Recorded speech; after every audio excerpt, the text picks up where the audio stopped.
Precedently. Et j'ai décidé pour vous guider, chers amis, le top 11 de mes webshows préférés, donc le top 11 des webshows. Le Hard Corner, Fort Accord, Trimoria Trauma, le Making of. J'ai jamais su dire non.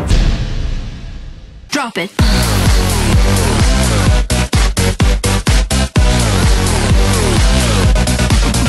Yeah. I really like you to be my private dancer. All fucking hook back. L'histoire racontée par les chaussettes, c'est très marrant. Voilà, je n'aurais pas dit mieux soi-même. L'histoire racontée par des chaussettes, c'est très marrant. Donc l'histoire du monde, les hommes préhistoriques, la guerre du Vietnam, l'invention des Pokémon, quoi que ce soit, par des chaussettes. Donc cette série, c'est l'œuvre de deux hommes extrêmement talentueux. Le premier s'appelle Dedo, le deuxième s'appelle Yacine Bellous. Tous les deux révélés par le Jamel Comedy Club. Le premier a fait une série de critiques cinéma que j'ai failli mettre dans cette série parce qu'il en fait de temps en temps, donc voilà. C'est très très bien mis en scène, c'est le stand-up mis à profit d'une critique cinéma, c'est très très sympa. Le mec il se rend compte qu'il a des super pouvoirs, il fait du basket et du skateboard. Oh, t'as cru que t'étais en cours de gym? Mais putain, saute! Vole! Fais la toupie! Le poirier! Des saltos! Des flip-flaps! Une coupole! N'importe! Même un gâteau! Mais fais des trucs! Lui, non. Juste, il colle, il colle, il colle, il colle, il colle. Mec, t'es une basket à scratch, ta vie, elle est nulle! Et de l'autre, on a Yacine Bellous qui fait des sketchs très très très drôles et que j'aimerais vraiment voir sur scène un jour. Donc, Yacine, si tu m'entends, si tu passes près de Strasbourg ou près de Montluçon, tu me tiens au jus. Coule à moi, grain démon. Pour moi, c'est un fantasme d'une villageoise du 15e siècle. Pour moi, c'est le fantasme de quelqu'un qui fait soi-même ses vêtements. Bah, je te dis mon fantasme, tu répètes à personne. Je veux qu'un grand démon coule à moi. Christine est une sorcière. C'est une sorcière. Ils l'ont brûlé ce jour-là. Donc cette série, c'est quoi? C'est la mise en scène de plusieurs situations avec des chaussettes. Donc voilà, les chaussettes, ça permet quoi? Ça permet gros allègement en termes de décor, en termes d'éclairage, etc. T'as pas des milliards de plans, mais dans ce cas-là, il faut que le texte soit béton, il faut que derrière les voix suivent et le texte suive. Là, pour le coup, les voix suivent, le texte suit. Et donc on s'amuse bien, voilà, les situations en plus sont assez rigolotes, assez bien choisies. Donc voilà, on a des personnages assez rigolos avec des tics de langage, c'est les tics de langage de Dedo et de Yacine. Mais c'est assez drôle, c'est bien foutu, c'est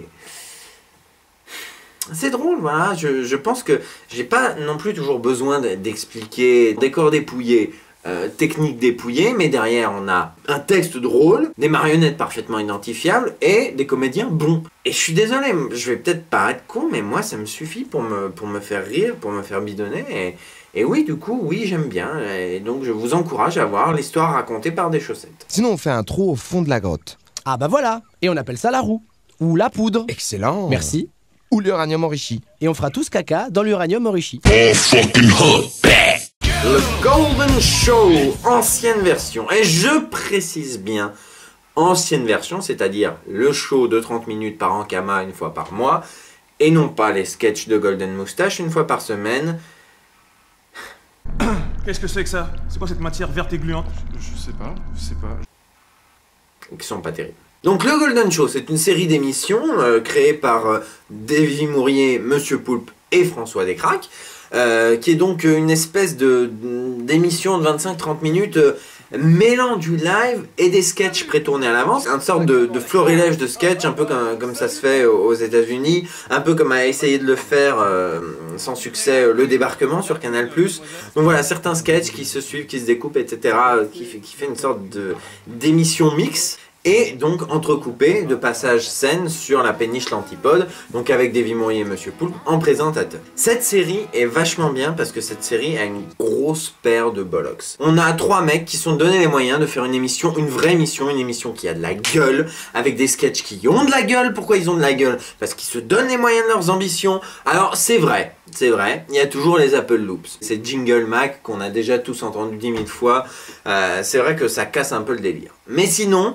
on a quelque chose de techniquement bon, on a des comédiens bons, on a en plus, pour crédibiliser un peu ça, j'ai envie de dire, des guest stars qui viennent dire bonjour. L'écriture est aléatoire, on est d'accord, il y a des sketchs moins bien que d'autres, comme pour toutes les émissions à sketch, mais parfois avec beaucoup de talent. Je pense notamment à des sketchs comme Dans la peau de Katsuni ou Confession intime. Ça voilà, c'est des sketchs bien écrits, bien foutus. Alors voilà, il y a des sketchs moins bien, c'est sûr, il y a des sketchs même tout pourris, je pense à René la Tepu, où quand je l'ai vu, j'ai baissé les yeux, j'avais hâte que ça se termine. Donc voilà, c'est une émission inégale, on est d'accord. Mais qui est rattrapée donc par des sketchs très bons, par des guests très bonnes, par voilà un sens de la mise en spectacle. Alors pareil, les passages live sont pas forcément toujours d'un très haut niveau, mais voilà, il y avait une idée, il y avait une paire de couilles, il y a des gens qui se sont donnés pour pouvoir mettre en place ça. Il y a des sketchs bons, il y a voilà un procédé d'écriture, etc. Il y a tout ce qui gravite aussi autour de l'émission. Il y avait le Golden Short qui était présenté par Flaubert, qui fait une chaîne suricate sur YouTube maintenant, qui était très drôle. Donc voilà, il y a plein de choses qui gravitent autour de cette série. Et voilà, alors c'est vrai que ça a été inégal, mais ça a été, et en plus ça a été court puisque ça a été annulé au bout de la 7e émission, hélas, mais c'était intense. Donc court mais intense, il y a un truc genre 3 heures d'émission, donc ça va, 3 heures d'émission, vous n'avez pas perdu grand chose, si jamais vous trouvez pas ça bien. Mais vous trouverez ça bien, donc je vous encourage à voir le Golden Show. 1, 2, 3, 4. Le joueur du grenier. Donc voilà, 2e émission de jeux vidéo, émission super connue, les gens vont me dire « Ah, t'es mainstream, c'est affreux !» Et oui, mais le joueur du grenier, c'est bien. Je sais ce que vous vous posez comme question, vous dites « Mais pourquoi t'as pas mis l'Angry Video Game Nerd ?» C'est vrai qu'il y a beaucoup de séries françaises dans mes trucs, mais pourquoi t'as pas mis l'Angry Video Game Nerds? C'est bien aussi l'Angry Video Game Nerd. Bah non, moi je suis pas un grand fan de l'Angry Video Game Nerd. Je trouve que c'est beaucoup de bruit pour rien. A l'inverse, le joueur du grenier, j'aimais beaucoup les premiers à l'époque. Je trouvais qu'il y avait un tonus, il y avait du rythme, des dialogues bien écrits qui sortaient naturellement, etc. Vraiment intéressant, on avait l'impression de discuter avec un pote. Donc voilà, c'était assez sympa. Maintenant, quand je les revois, les premières émissions, j'ai du mal parce que la série a beaucoup évolué, l'émission a beaucoup évolué. Alors aujourd'hui, le joueur du grenier, c'est quoi? Aujourd'hui, le joueur du grenier, c'est des tests de jeux vidéo, très drôles, avec donc des phases de sketch, des phases fond vert, avec donc ces deux comédiens, donc Frédéric Molas et Sébastien Rassia, qui font donc tous les deux des sketchs rigolos, pour entrecouper des tests. Voilà, avec effectivement un joueur du grenier colérique, qui s'énerve contre des jeux, mais toujours avec des bonnes références bien placées, des dialogues bien écrits. Donc voilà, il y a ce mélange donc sketch plus chronique, parce que les remarques du joueur du grenier sont toujours fondées. On n'a jamais de la critique gratuite, c'est toujours quelque chose basé sur un élément du gameplay. Bon, c'est vrai, on en rajoute parfois une couche, notamment sur Infogrames. Mais voilà, ça reste quand même toujours justifié, toujours drôle. Alors je le précise quand même, là je parle des tests de jeu, et c'est aussi pour ça que l'émission est seulement 5e, j'ose dire. Parce que les hors-séries, il faut arrêter. Les hors-séries, c'est laborieux et pas drôle. Et Papy Grenier, c'est aussi un peu laborieux et très moyennement drôle. Donc moi j'encourage le joueur du grenier à continuer ses sketchs standards. Non pas que je sois vieux jeu, hein, vous savez, moi j'ai rien contre le changement quand Kaamelott a changé de format, de quoi que ce soit. J'étais le plus content des hommes. Mais là, vraiment j'ai du mal avec les hors-séries, je les trouve pas drôles. Mais en ce qui concerne les tests en eux-mêmes, c'est du bon boulot, c'est bien écrit, c'est bien foutu. En plus, plus le temps passe, plus il s'entoure d'autres talents du web un petit peu pour plein de choses sympas, plein de bonnes idées.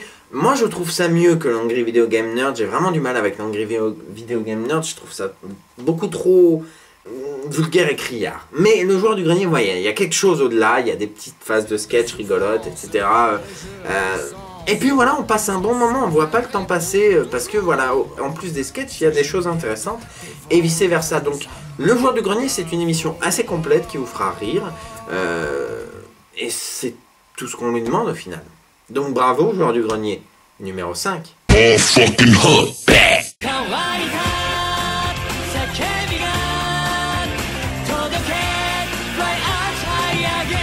Yu-Gi-Oh! The Abridged Series.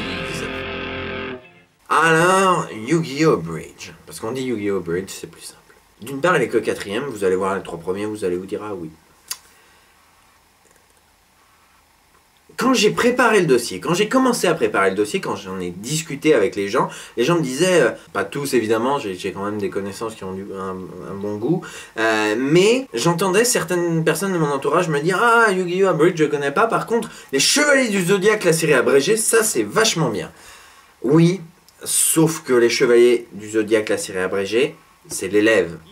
Et State Alchemist, le créateur de la série, le sait, hein, il le dit lui-même sur son blog, c'est quelque chose d'assumé, ce que je ne m'y reproche absolument pas. Hein. Il s'inspire très ouvertement des Yu-Gi-Oh! Abridged Series. Pourquoi? Parce que Yu-Gi-Oh! Abridged Series, c'est le truc qui a lancé le phénomène des séries abrégées. Donc Yu-Gi-Oh! The Abridged Series, qu'est-ce que c'est? Eh bien, c'est tout simplement un mec qui a décidé de raccourcir les épisodes de Yu-Gi-Oh! Pour les résumer et pour mettre en avant tous les éléments absurdes qu'il y a dans Yu-Gi-Oh! Parce qu'il y en a quand même un sacré paquet.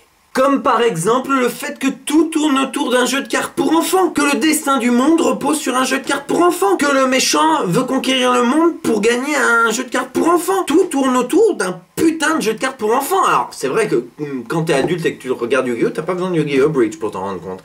Mais la manière dont Yu-Gi-Oh! Abridged le souligne est très drôle. Et au-delà de ça, ce qui est bien avec Yu-Gi-Oh! Abridged, c'est que au-delà de cet aspect donc strictement résumons Yu-Gi-Oh! De manière rigolote, cet univers va s'enrichir au fur et à mesure pour avoir donc un humour qui lui est propre, des gags qui lui sont propres, ainsi qu'une digestion de toute la culture internet. Donc pour peu que vous soyez un petit peu connecté au web, que vous suiviez un petit peu des sites, voilà, comme 9gag, etc., des choses un petit peu qui reviennent, des mèmes, 4chan, etc., des choses qui reviennent un peu, toute cette culture internet, toute cette culture populaire même de manière générale qui est brassée pour ressortir en version Yu-Gi-Oh!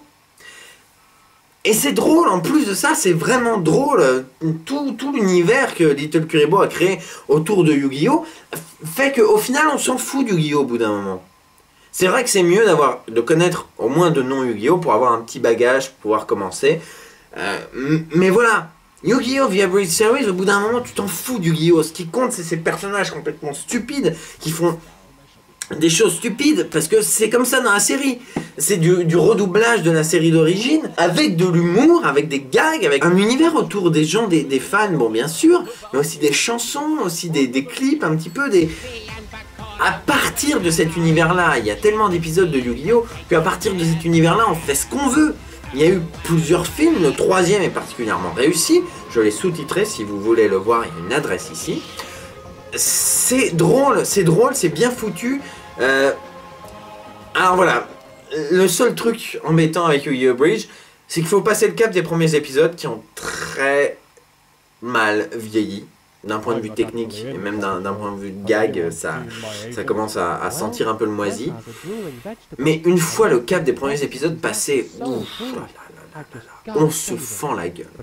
On se fend la gueule devant Yu-Gi-Oh! Abridged. Je pense que c'est la seule info que vous devez connaître. Si vous connaissez un tant soit peu Yu-Gi-Oh! Même un petit peu, même vous savez, vous connaissez le dragon blanc aux yeux bleus, ça suffit. Si vous connaissez Yu-Gi-Oh! Vous allez vous fendre la gueule devant Yu-Gi-Oh! Abridged, qui est non seulement une excellente parodie de Yu-Gi-Oh! Et des shonen en général, mais en plus une série drôle, un univers bien construit et une véritable déclaration d'amour à la série d'origine.